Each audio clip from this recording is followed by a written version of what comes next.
Hello' friend, আপোনালোকে কেনে আছে? আশা কৰোঁ আপোনালোক ভালে আছে, ময়ো ভালে আছোঁ। আজি এখন 3D ফলাক আঁকি আপোনালোকক দেখুৱাম। এই ফলাকখন একেবাৰে অঁকা সহজ, আপোনালোকে মনোযোগ সহকাৰে চালে আপোনালোকে আঁকিব পাৰে।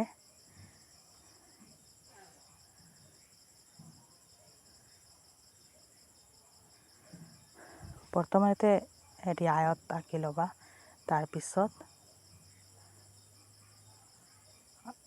মই আঁকি আছোঁ, আপোনালোকে মনোযোগ সহকাৰে চাওক, আঁকিব পাৰিবা।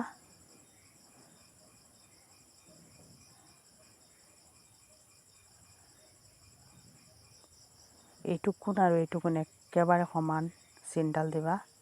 তাৰপিছত এই চাইডতো সমান চিনডাল দিবা। এয়া মই মিলাই দিলোঁ। এতিয়া তলফালে আপোনালোক মিলাই দিব।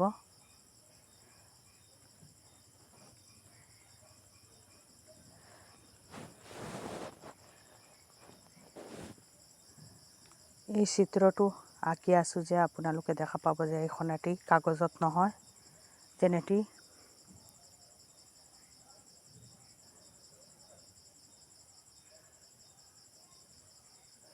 এই ফলাকখন যেন এটি সাঁচি থোৱা কিবা বস্তুৰ নিচিনা দেখা যাব।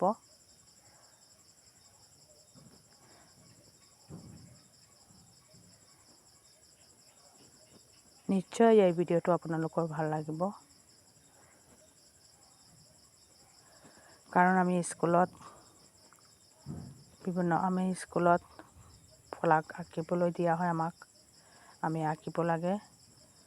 নানান ধৰণৰ ল'ৰা ছোৱালীয়ে নানান ধৰণৰ আৰ্ট কৰি লৈ যাব। আপোনালোকে এনেধৰণৰ এইখন 3D ফলাক আৰ্ট কৰি লৈ যাব।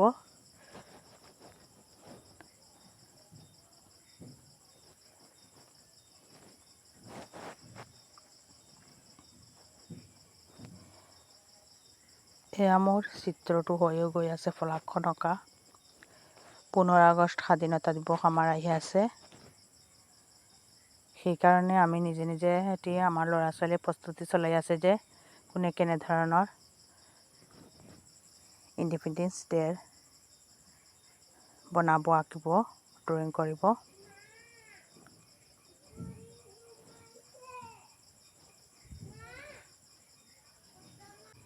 এতিয়া অশোক চিত্ৰটি ভালদৰে আঁকি আছোঁ।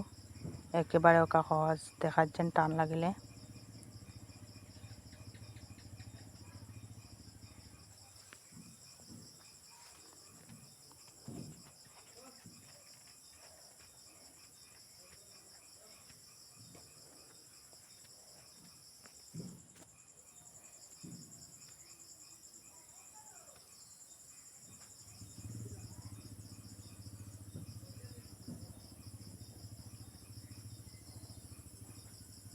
অশোক চক্ৰৰ ডালকেইটা আমি এনেদৰে আঁকো। তাৰপিছত মাজত পেঞ্চিলৰ সহায়ত ঘূৰণি আকৃতি দিলোঁ। চক্ৰটো আমাৰ অঁকা হৈ গ'ল।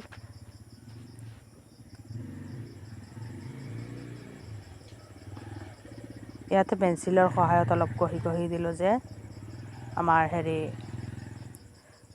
3D ফলাকখনৰ এটি পৰিছে, যে ছায়া পৰিছে বুলি দেখা যাব। ৱাও!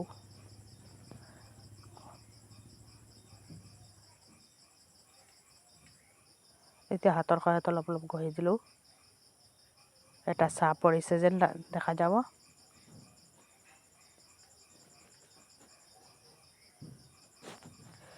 ভিডিঅ'টো ভাল লাগিল। জয় হিন্দ, জয় ভাৰত।